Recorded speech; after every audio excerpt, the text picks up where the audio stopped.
Land Cruiser seri 80 itu kalau di Jawa itu mesti dibersih-bersihin, dibagusin, setupnya buat ke kantor. Kalau enggak dibikin overland, pasang tenda dan lain-lain, khusus dipakai untuk overland atau bahkan off-road ekstrim. Kalau di Jambi, di tempatnya temanku Pak Hendri ini, ya setupnya buat kerja gitu loh, masuk kebon gitu. Jadi memang dipakai semuanya, teknologinya. Banyak temanku dari Sumatera yang bawa ke sini, aku juga nggak tahu minta modifikasi itu akhirnya buat apa sih? Ternyata memang dia mau ke tempat kerjanya, mau ke kebunnya off-road beneran gitu loh. Kalau di sini sesekali, di sana tiap hari off-road. Jadi tiap hari berangkat kerja ya off-road gitu. Ini salah satunya yang kita set up begitu. Ini punya Pak Henry dari Jambi. Orangnya oke, karena memang punya Land Cruiser yang menurut saya salah satu Land Cruiser yang bagus dan dimodifikasi oke juga, sesuai kebutuhan dia juga. Jadi ya jadi nggak mahal karena mobilnya dipakai kerja gitu. Suka ke kebun, suka lihat proyek dan lain-lain. Ini modifikasinya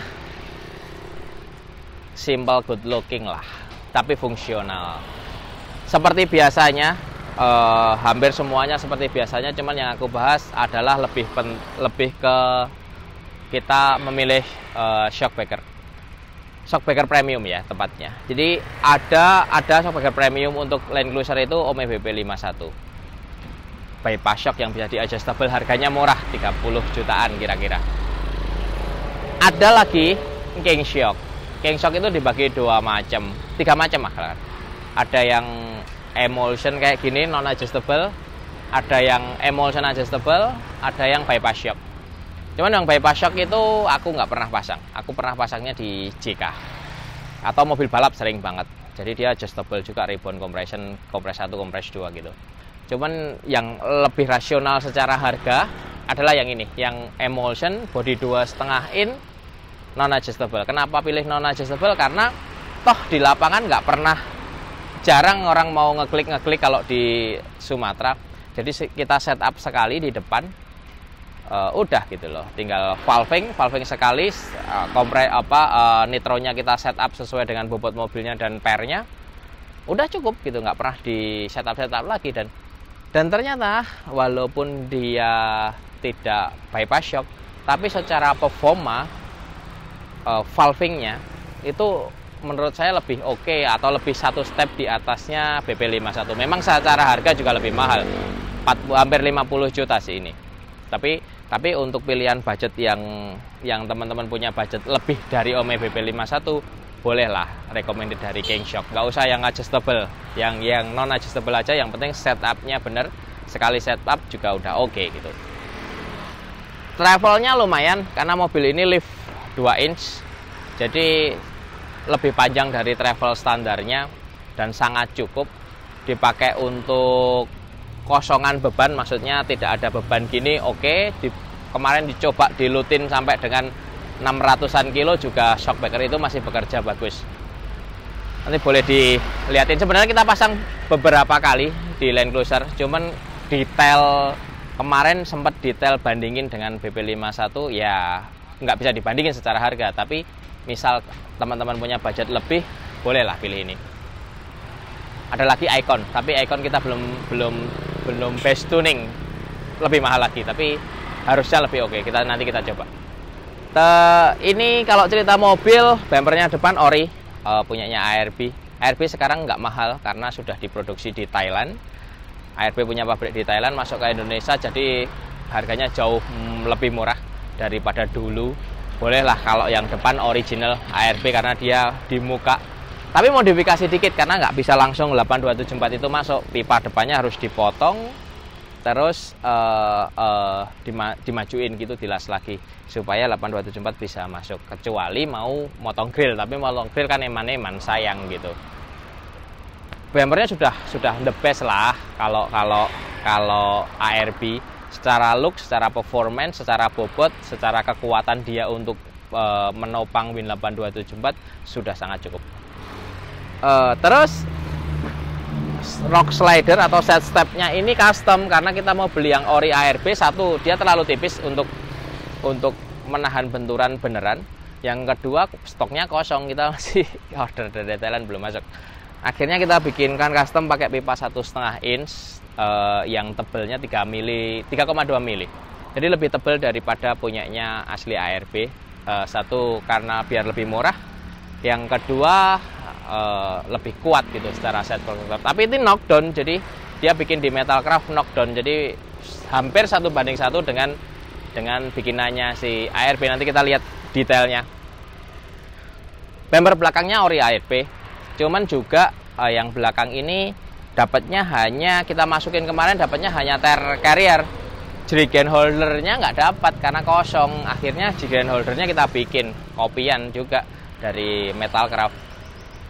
Sayangnya satu, kancingnya kita nggak bisa beli yang seperti di ARB, cuman masih oke lah secara fungsi. Looknya juga boleh.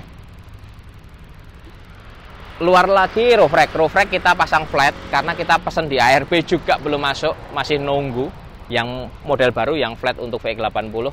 Karena suatu saat kita pasang tenda, kita pasang part apa aja, kalau yang flat yang bukan pipa-pipa itu lebih available, slotted dan lain-lain, dan dia lebih rapi gitu loh. Terus light bar depan kita pasang steady kalau nggak salah yang depan, sama awning juga udah kita pasang nih. Gitu. Terus safari snorkel itu wajib. Kalau punya VX, kalau pasang safari bumper ARB udah pasti langsung auto ganteng lah.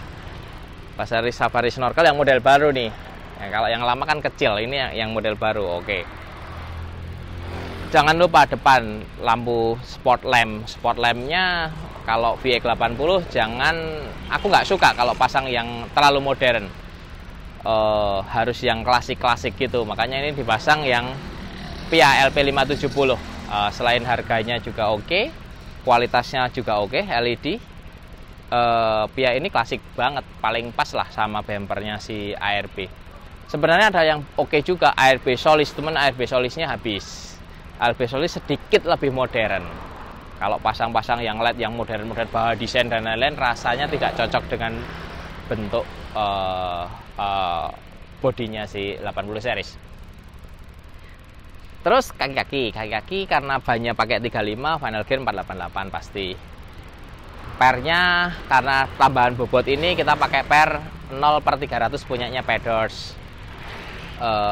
Gitu. Terus shocknya King Shock.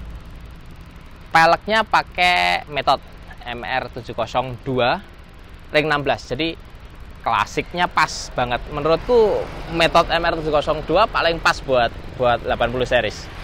Bentuknya pelek kalau dilihat bener itu, dirasain itu lihatnya itu ya udah, ini cocok dengan bodinya. Kalau 701 terlalu racing, terlalu kurang good looking gitu. Atau sebenarnya ada metode lagi yang bagus 705, cuman ring 16-nya kan nggak ada. Kita mau ring 16 supaya bannya di sana banyak di daerah. Terus bannya lebih tebel. Nah, gitu. Jadi harapannya secara performa untuk kebutuhan di sana lebih bagus. Jalannya off-road beneran, masalahnya aku lihat video-videonya gila. Terus kaki-kaki udah, mesin ini kondisinya memang waktu datang ke sini kondisi turbonya tinggal 70%. Jadi turbonya udah nggak sehat. Sedangkan kalau mau beli turbo original itu harganya 30-an juta. Dapatnya performanya itu cuma 0,6 bar. Terus saranin ini itu akhirnya diputusin pakai G-Turbo G300 yang green. Itu bisa sampai 50 PSI. 2 bar lebih, 2,6 bar. Teman kita setup turbo ini 1,4 bar. Karena lebih dari itu 1,7 gitu koplingnya udah nggak slip, udah nggak kuat. Dengan 1,4 aja di atas dyno, kemarin kita dyno, itu torsinya naik 100%.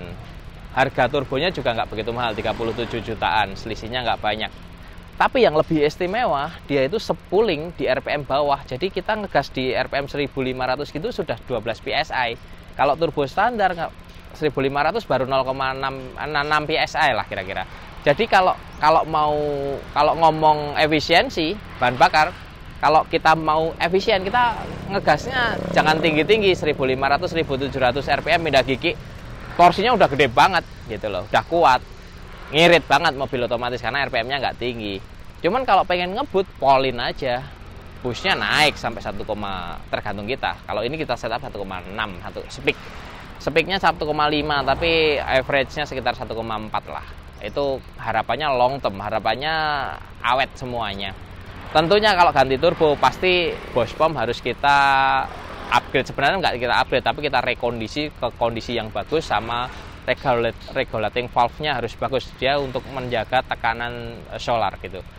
Sama knalpotnya 3 inch free flow itu wajib kalau kita ganti turbo, knalpot harus ganti dulu. Sama ini pasang intercoolernya custom karena kita ambil intercooler dari HPD Australia sama dari Taiwan belum masuk semua, akhirnya kita custom juga oke. Sebenarnya intercooler itu tertiary, boleh iya boleh enggak, tapi yang pasti kalau kita upgrade turbo itu knalpot sama Bosch Pump harus bagus. Sama pastiin lagi satu hal, termostat itu jarang-jarang kesentuh. Termostatnya 80 series sering teman-teman ngeluh kok overheat dan lain-lain. Coba lihat termostatnya, kondisinya sehat enggak.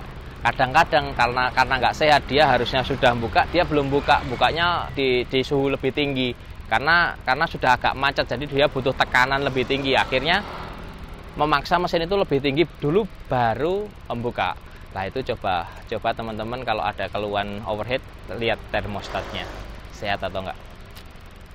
Yang lain biasa aja, yang lain seperti biasa, cuman ya looknya oke lah kalau begini. Jadi value VX-nya setelah dimodifikasi naik gitu value-nya.